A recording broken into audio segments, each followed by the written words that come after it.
if you were to grow your business, what aspects of the business would you look at? I don't look at the tools. I don't start telling people these are the cool automations we've built so far. It's pointless to someone who doesn't have the problem that the solutions provide. Yeah. Right? So where does the strategy come from? If you're trying to grow your business, what level you're at, these are the questions I ask. Where do you want to go now? In 12 months from now. That's how you start. But again, at the end of the day, if you're trying to grow, well, what are the symptoms that you're not growing? Well, we don't have enough leads. Let's go look at the marketing. Well, we're not converting. Well, then let's go look at your sales script, right? Mm-hmm. So you need to have strategy, and AI can help you do that to a greater level. But let me tell you why people are still not getting the results. Because AI cannot take action for you. Mm. Even if it gives you 20, 50-page report on how to do it, well, someone's got to sit down and do it. Mm. If you're enjoying the show, hit subscribe so that you never miss an episode. You'll get the latest on marketing, AI, and how to grow your business. It only takes 2 seconds and really helps the show grow. So please hit subscribe and then continue listening. Aarti, welcome to the podcast. Great to have you. We're going to get into what you do, which is a lot in the AI automation space. And obviously, you run your own agency. But I wanted to start by asking, why AI? What excites you about it? And how did you get into it? What a great way to get started, Ali. Thank you. So, when I see tech, I see leverage. And the reason for that is you could go walk 5 miles. You could also just drive 5 miles, which is one is going to get you faster, right? So I always joke about why walk when you can fly. And I see this as I started my business. I went and I was trying to figure out what I wanted to sell. I went and I talked to so many business owners, and I was like, well, give me the insider view. What are you struggling with? What do you do on a daily basis? I'm starting a new business. I'm trying to figure out what I want to sell. And a common theme emerged, and it was everybody was wearing 10 different hats, and all of them were wearing them as a badge of honor. And I hated how it sounded, how it looked. And I was like, I don't want to do that. So then along came AI and automations, and I saw that as a way to be able to do all those things, but without grinding and without that spinning wheel that everybody tends to be on. So anything that I built for my own business and I saw the ROI, I started selling to other people, and they saw the ROI. Lead gen, we were able to automate content for many people. We were able to automate. Similarly, many business owners had no idea how to start adopting AI. So we started doing AI audits, and it helped them get the clarity, get the blueprint they needed. And that's how it started. And we're basically just, running at 5x speed right now. But that's what I want everybody to understand about AI is it's a piece of technology that'll help you get there wherever you want to go 10, 15, 20x faster, as long as you know how to use it and just use it to solve the bottleneck growth problems that you have. That's really cool. And I think, something that a lot of business owners face or struggle with is like knowing maybe what direction to go in or what part of their business to automate. And so I like that you were kind of like, rather than just going and selling a solution, you really thought about like, what is it that people want and what is it that they need and where are the bottlenecks and where can we get these leverage points of like 5, 10, 15, 20x growth and scale. And I just think that's really a really cool way to look at it, almost like AI is a magnifying glass, or it magnifies what's already there. So if you have really good inputs, it's going to make that even better. But if you don't, it might take you in a different direction, which may take more time and money in the long run.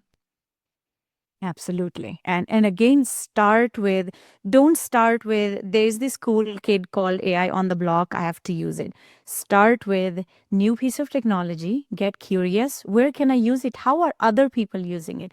So I always advise you need to be talking to people who are either installing AI in their business every day or playing with it every day or talking about it every day. And you need to have that part of people. You come back every week in a Zoom call with them, try to learn from them. How are you using it? Where are you using it? Where can I use it? It starts with getting curious and then start with, well, I can go automate 10 things in my business today. But where is the impact? What is it going to solve? Who is it going to solve for? So look at the ROI. And those are all the things, by the way, we do it in our audit as well. Where is the ROI? And what impact this automation or this system is going to bring back in my business? If you start from there, 1000% can guarantee you cannot go wrong. I think yeah, I'm really glad you made that point because, I think people just think, yeah, I'm going to automate this and I'm going to use this AI tool and I'm just going to go and do it without thinking about how other people are using it. And so I like that you mentioned, looking at how are other people using AI? What is the application? And how can I stand out from the crowd? Because obviously everybody has access to these AI tools now. Everybody has this advantage. So how are you going to use it to your advantage? And I'll give you an example is, lately I've been getting lots and lots of automated guest podcast guest outreaches. So my inbox is just like filling up. Sometimes like one day I got 4 within 1 hour, and some of them even have the same subject line. And it's cool. I'm like, oh, like good for you. Like the outreach is great. Like I admire the hustle. But I'm just like, they're all so clearly written by ChatGPT. There's no uniqueness. They're like, oh, I love your podcast. I've been really enjoying listening to it. I'm like, I know you haven't listened to it. Like there's this almost this fake authenticity. And I understand it because automation is very powerful and they're reaching a lot of people and it's still effective, more so probably than manually doing it. But there's a sense of like this icky feeling of like sometimes people using, AI to do things that just kind of make me cringe a little bit. Have you like found that like what are some things that maybe give you the ick when it comes to AI, or you see people using it and it just kind of makes you feel a bit cringy? Yeah. Absolutely. And that's such a great question because I know many people feel that, see that, but they don't talk enough about it. So I'll give you a very simple framework for anybody who's listening. Anything that's close to your customer, like that's a direct line to your customer. It could be sending a DM. It could be the chat you're trying to sell by chat. Do not use AI there because that's your direct connection with your customer. If you mess up anything there, think about if you're making 100,000 a month, you introduce a 5% error rate. Because of that, Right. what is it costing you? Right? So that's your cost of not just cost of inaction, but actually cost of using it in the wrong time, in the wrong place.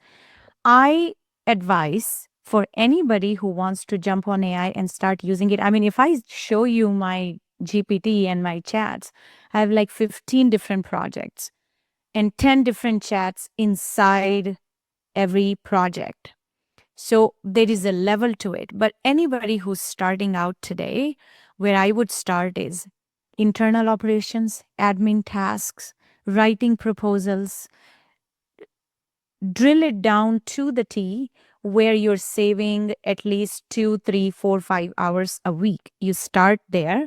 But anything that's a DM or that's a message sent to a prospect or a client, um, please stay clear of AI. People can tell unless you have a prompt engineer on your team who's doing this in the background and they follow a 10-80-10 rule is 10% they tell AI what to do, 80% AI does it. 10% they validate and proofread and humanize it. Unless you have someone like that on the team, please don't use AI where it's a direct communication with the client because there is a good chance you're going to mess it up. And whatever your revenue you're making today, even a 5% error in that revenue introduced is going to cost you more than 5 grand. It's just not worth it. I think I'm really glad you mentioned that because especially the customer like touch points. I think you're absolutely right. Like I could tell before I'd even opened any of these emails that they're all AI generated. Then I open them and it's just a wall of text. There's no clear call to action. Like there's just missing some really key components. And, I get that people want to save time, but there's other ways to save time, like whether you template the message and just have some bullet points and then you drag and drop manually their name and just make sure it sounds human.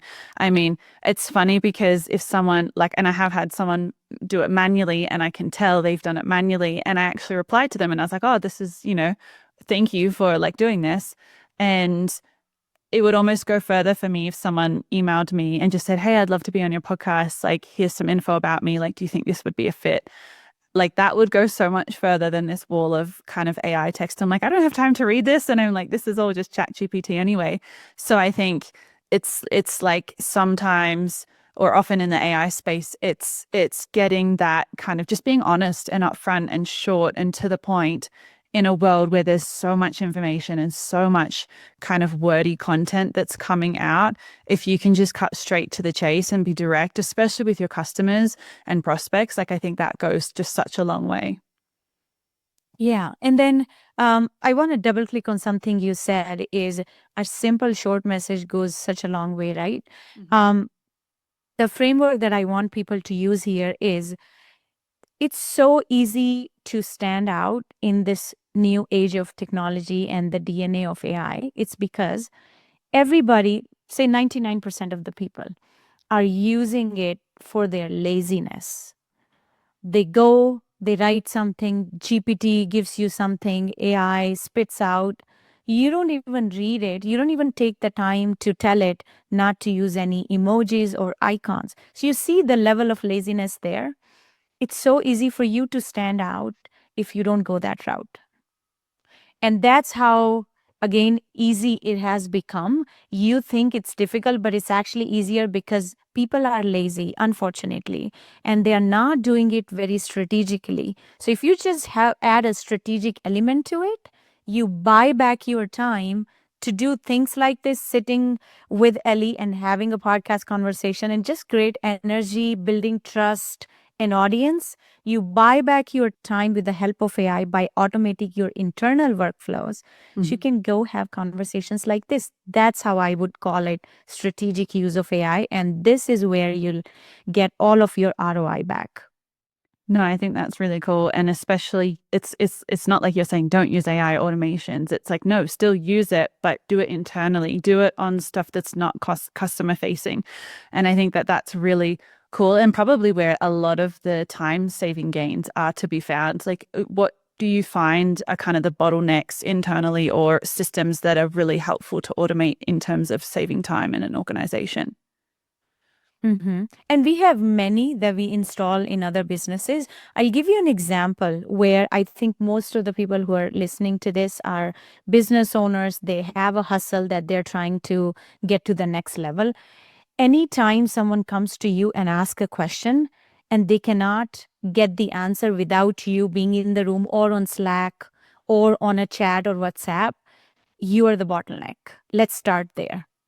I've developed a tool for a client who she's brilliant in what she does, and she transforms your email copy, which has different categories, promotional emails, re-engagement. We've taken all her IP, created a knowledge base. Now there is a tool that refers that knowledge base, and her time is scaling now because she doesn't have to sit down and answer her clients' queries. Nobody is going to text her now and say, hey, this is the launch I have. These are the promotional emails. Can you proofread them? No, they don't need to do. They can go to the tool. That's how she's scaling herself. That's how she's multiplying her time. So if you're the bottleneck, please start there because as a founder, you need to have a $250 or $500 attached to your hour. Right. Anytime you do something, you look through the lens. What I'm doing right now, am I justifying $500 an hour for this task? If not, please automate that, or delegate it, or completely eliminate. And that's the three-part framework I use in my own business. Whatever I'm doing right now, can I delegate, automate, or completely eliminate? Once you see through that lens, you cannot unsee it. Yeah, no, I very much resonate with this because I have a financial background as well. So I really think there's a lot of value to be had in putting a dollar value on our time and then tracking, over a couple of weeks, even 1 week, where am I spending time? Like really tracking, oh, I spent an hour here, I spent 3 hours there, and really getting a sense of where is my time going? And then how much money is this costing me? If a task is, 3 hours and I'm $300 an hour, that's $900 for this one task. Do I really need to be doing that every week? Or can I automate it? Can I outsource it? And instead of just trying to automate and outsource everything, it's looking like you mentioned, for those bottlenecks, for those areas that are so time consuming and can be automated, which is really cool. Absolutely. And once you have all that admin, internal stuff taken care of, where you now have bought back your time back on your calendar because you're not the bottleneck anymore, then you go and you do strategic workflows and automate them. For example, how are you generating leads today? We've built a very cool automation where it sends cold emails, but on autopilot, and then the system runs every month. Once you come in at the beginning of the month, you drop in, say, 2,000, 3,000 leads in an Excel sheet. The system uses AI to do the lead enrichment, then uses that data to personalize the emails, then create icebreakers. Those then go into the campaign running platforms such as Instantly or Smart Leads. And they go off, we could send 500,000 emails a day. But for most of our clients, we'd start with 300 emails, go out every single day. And once you start doing lead generation that way, now tell me how many hours you have back on your calendar. Easily. And I'm not exaggerating, 10 to 15 hours a week, which is 25% of your time. As a founder, 25% of your time multiplied by $500 an hour, that's how much money you put back in your business that week by installing a simple system, right? So think from that perspective. For me, what level am I today? What level can I go tomorrow? And the way we do it is we have a master prompt. I run a AI for business coaching program, by the way. So I give my students, anybody who is enrolled in the coaching program, they get a master prompt. The master prompt helps you capture the snapshot of your business as of today. It'll probably take you an hour to do it, but it's AI. It's trying to get a good understanding of who you are, demographics, who's your target ICP. You take all that information, you don't even have to type, you just keep the phone with the GPT on, and then you keep talking to it. Just leave voice notes, and it's going to ask you 10 to 15 or maybe 20 questions. You give that all that information. At the end of it, you say, generate a master prompt for my business now. Creates the master prompt. That's the snapshot you've just captured. It's like genie in a bottle. Now you go and you create a separate project in your GPT and you say, this is the master prompt I have. This is my business's snapshot as of today. This is the level I'm trying to hit at. Give me a detailed plan on how you would recommend I grow my business. And you will be shocked at the level of details it gives you a step-by-step plan. You start implementing it and watch your business grow. I give it to all my students who enroll in the coaching program. Mm-hmm.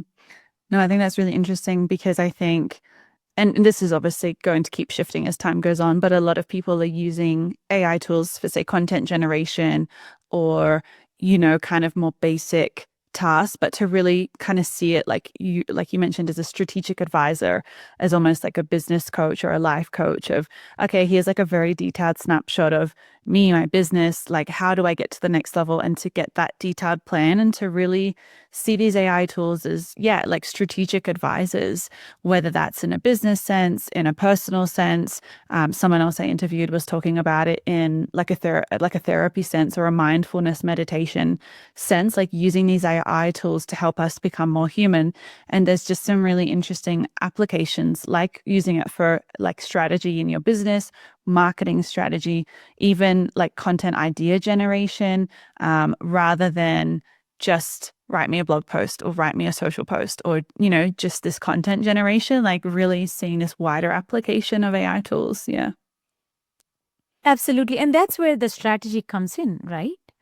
You, if you were to grow your business, what aspects of the business would you look at? I don't look at the tools. I don't start telling people these are the cool automations we've built so far. It's pointless to someone who doesn't have the problem that the solutions provide, Yeah. right? So where does the strategy come from? If you're trying to grow your business, what level you're at, these are the questions I ask. Where do you want to go now? In 12 months from now, that's how you start. But again, at the end of the day, if you're trying to grow, well, what are the symptoms that you're not growing? Well, we don't have enough leads. Let's go look at the marketing. Well, we're not converting. Well, then let's go look at your sales script, right? Mm-hmm. So you need to have strategy, and AI can help you do that to a greater level. But let me tell you why people are still not getting the results. Because AI cannot take action for you. Mm. Even if it gives you 20, 50-page report on how to do it, well, someone's got to sit down and do it, Mm. right? Right. When I give the AI audit report, I give 80 pages report where week 1 is how we have mapped how you're running your business today. That's week 1. Week 2 is we're going to score each process in your business and figure out which one will have the low effort, high ROI. That's how we're going to order them. Week 3, we're going to redesign them as AI first workflows. And then week 4, I give you the report. You have the blueprint now. You don't even need me. Go hire someone to do it. But guess what? After week 4, if you don't go hire someone or hire us to implement those workflows, why did you even run the AI audit? Mm. Right? So that's what I'm saying. People don't get the results because even if they have a detailed plan, someone has to sit down and implement that. And that's where Yeah. the meat of the ROI is you take action, default to action. That's really interesting. The kind of the two part of like, I know some people are just like, just take action.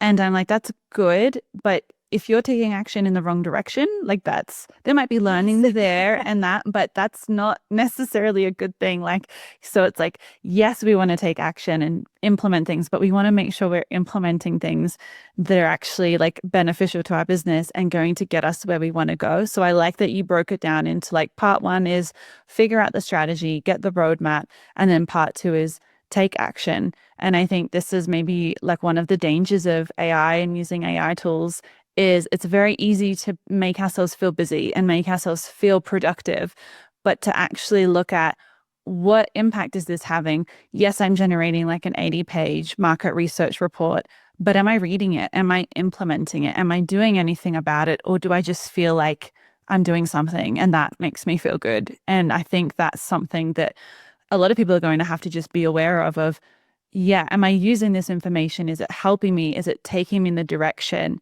And am I taking action on it, like you mentioned, which I think is super important. Yeah. And then when I talk to people, I tell them we're so blessed to be building our businesses in this age of technology. If you had started doing that 10 years ago, everybody started with, well, I need a marketing team. What are they going to do? Check the list. And I have been an employee in a 9 to 5 where we did have at the company marketing teams. We didn't see any conversions. We weren't going just like I do as a small, medium business owner. I have numbers, I have dashboards I look at on a daily basis. Every piece of content that goes out, we track. what was the impact, how many views it got, and then if it got substantially higher, what was the script, who wrote the script, why was it different than anything else. And then if you start to templatize things that are working, you rinse and repeat, oh my gosh, you are on a different level than everybody else. Mm.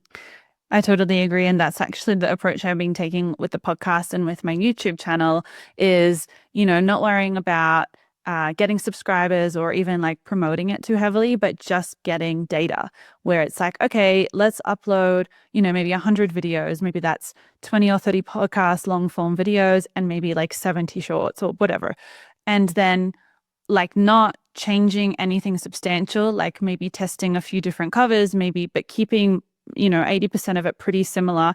Obviously, there's different guests, there's different text captions, but the font is the same, the layout is the same. And then it's been really interesting looking at, oh, like these few got like a few thousand views.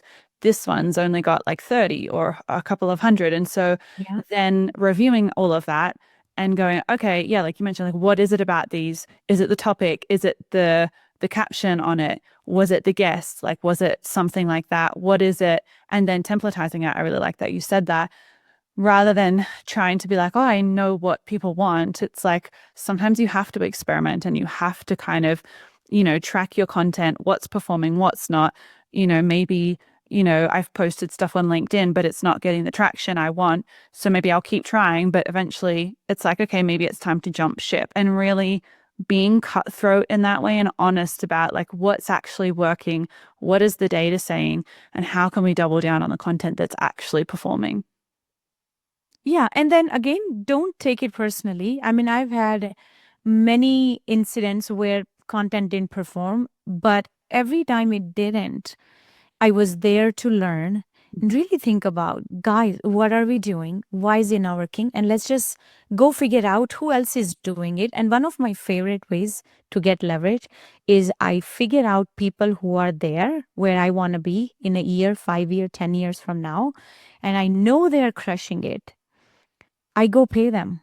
I get the blueprint and we start implementing. We've done that over and over and over in my business, even when we weren't profitable. And I still do it when we are profitable. And gonna continue doing it as we're trying to get to the next MRR in our business is again, you're here to make a living. You're here to create freedom of time, location, money. That's why you started this business, right? Every time things get hard, go back to your why. Why did I start it? Why did I leave my job? I remind myself almost on a daily basis whenever I'm having a hard day and it's not going as I had planned. Um, Two things I do. I never forget my why. Why am I doing this? And if I keep going on this path of improvement and self journey and building a kick ass business, what is it going to look like 2 years from now? I remind myself of that over and over again. And second, if you're not doing content, you're really missing out because people like me who are doing content today, 2 years from now, our business is gonna be exploding and Mhm. you're gonna wish you had started today. So please start doing content. And second advice I have is whenever you sit down in front of a camera, you remind yourself why you're here. You're trying to put something out in the world which is gonna help one person today and you wish you had that person 2 years ago. So just try to be that guy or that woman who is helping one person every day. If you wake up and you sit in front of the camera, you put out content, it's gonna not just help you put your ego aside and put the message out there that could help someone else start on their content journey. But also, you may meet the person, the perfect person who you're going to network with, and they're going to help you build your business. And I mean, it's a beautiful age to be building a business, and I'm so grateful. Yeah, and I think too, something that's like really something shifted for me, like maybe I don't know, 6 or 12 months ago, where it's like, all of these people had to start at nothing too.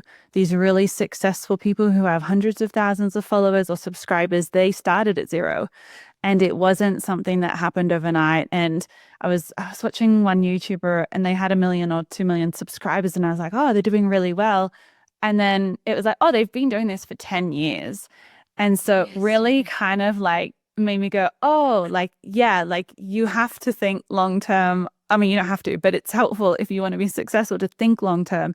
And there's a quote of, I can't remember who said it, but most people overestimate, sorry, what they can do in 1 year, but underestimate in 3 to 5 years. And so really having that like super long-term focus of like you mentioned, knowing what your why is. Why am I doing this? Can I do this even if I don't get the results I want? Even if I'm not making money or getting subscribers or whatever it is that the goal is for the person, can I still show up? Can I still be like, well, I'm learning skills and I'm building a business. And even if I only had 500 subscribers, that's still 500 people. Imagine having a room full of 500 people who love your content, and then how many of them want to work with you. And so really kind of, yeah, looking at it from both the macro and the micro lens of, yeah, like there is potential for progress and growth. And like you said, if you start now, where are you going to be in 2 or 3 years if you consistently showing up and doing that work, which I think is cool. Yeah. And I have a three-part framework that I teach in both my AI for business and AI for youth coaching programs. So here it goes. It's what is the vision you have, the belief that that vision is going to come true, and the amount of time you spend believing that that vision is going to come true.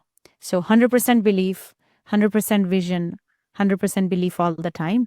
And then 100% of the time you believe that that vision is going to come true. If you start to look at things that way, it's again, you've simplified Hmm. it to the level of whenever you get distracted, just like in meditation, whenever you get distracted, what's your anchor? What are you coming back to? You're coming back to, I have to believe in my vision 100% of the time. And any time I get distracted, I bring myself back to it. And it changes the game for you. I think it's really important. And something like you mentioned, the why of just why am I doing this? And do I enjoy this? Or is there a way I could enjoy it more?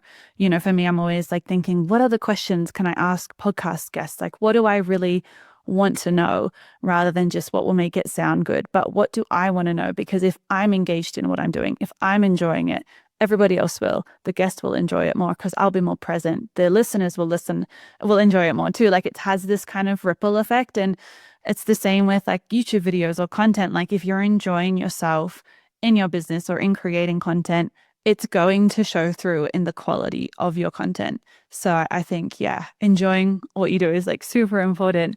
And yeah, I guess I'm also curious. I know we're kind of coming up on time, but I know that you used to work as a product manager and then in corporate 9 to 5, and then you shifted into running your own business. And I'm always fascinated by people who do that. And I'm curious, like, what was it that made you make the shift? I know you mentioned the freedom of time and money earlier, but yeah, maybe if you just share a bit of your story and what that process was like. Yeah. So I think I realized after I turned 40 is y- where am I spending my time? If I want to be with my kids at a certain time, what's stopping me from being there? So we used to have kids swim lessons like at what 4:30. You can't. I mean, I had meetings. I was in 5 to 8 meetings every single day, nonstop. There was this one point in time. I think it was fall of 2023. It was 9 p.m. after dinner, and my twins were 4.5 or 3.5. And I am talking to a client in Europe. They had their whole team on the camera, and my twins. So I'm using a standing desk, and they're both holding on to my legs, both of them at the same time. They just want to drag me out of there. And there were many moments like this where I was in rooms with executives, um, building the dream of our employer, but I didn't want to do that. And I think at some point in your life, everybody hits that point. For some people, it's in 20s, 30s, or 40s, where you start to negotiate with yourself and you start to remind yourself, I'm not going to live forever. Is there anything that I would like to do I'm not doing today? And for me, it was building my own thing. I didn't know it was a product. I didn't know it was an agency, service based. I had no idea. I just knew I was meant to do more, Mhm. not just being in a 9 to 5. I was meant to do more. And the beauty, this is how I see it. And that's why I started building my own business is in a 9 to 5, you go from a level to another level. And it's maybe 3%, 5% raise that you get every year. But if you know how to build a business right, if you're talking to the mentors, you have advisors and peers who push you to those limits, you can easily double your revenue in another year. I have not seen that type of growth in a 9 to 5. And I know I'm not going to live forever. That's what I want to do. Because guess what I have if I do that successfully? I can spend all my time with my kids and I can build a team that does the fulfillment when I'm not there and the business doesn't break. I can also decide what I want to build, what I want to sell, who I want to sell it to. That's the autonomy that a business owner can have. And third, whenever I travel, I can take my parents with me wherever I want, whenever I want, and I don't need to wait for a permission from someone in a 9 to 5. I'm going to take 2 weeks off. Anybody has a problem with that. That's just not how a 9 to 5 works. But if you build the business the right way, getting the leverage, installing AI where you're not the bottleneck anymore, you do it strategically, it's possible to build that kind of business in 2025. That's what we are building for ourselves. That's what we are helping other people build too. And that's why I'm so glad I started in January 2024 because it was the perfect time when AI and automations came along. And I know we're doing it the right way. No, I'm really glad you shared that. And I think it's almost like AI is having a similar, obviously, probably much greater in some ways impact than COVID. Like I remember when COVID hit and that back in 2020, and it was a similar thing for me where I was like, oh, like people were dying. It was in the early days we didn't know how serious it was, and there was a lot of like fear. And I was like, oh, I really don't enjoy what I'm doing. I don't enjoy working for someone else, but I need to do something about this or like my life's just going to pass me by. And so I quit my job.